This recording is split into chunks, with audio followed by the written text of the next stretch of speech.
అమ్మా చెప్పరా.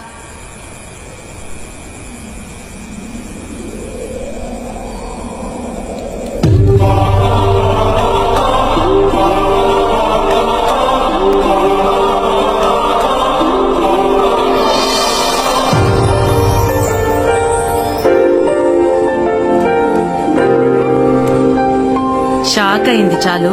నేను నీ ఇమాజినేషన్ రా. చెప్పు. కొట్టేనంటేనా? చెప్పు. ఏం లేదమ్మా, ఏం చేయాలో తెలియట్లేదమ్మా. నా ఒక్కడి వల్ల చాలా మంది ఇబ్బంది పడుతున్నారు. చాలా బాధగా ఉందమ్మా. నువ్వేమైనా తప్పు చేశావా? లేదమ్మా.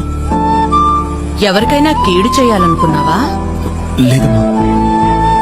అలాంటప్పుడు ఎక్కువగా ఆలోచించి బుర్ర పాడు చేసుకోకుండా నీ మనసుకి ఏది కరెక్ట్ అనిపిస్తుందో అది ధైర్యంగా చెయ్యి. నేను చేయగలంట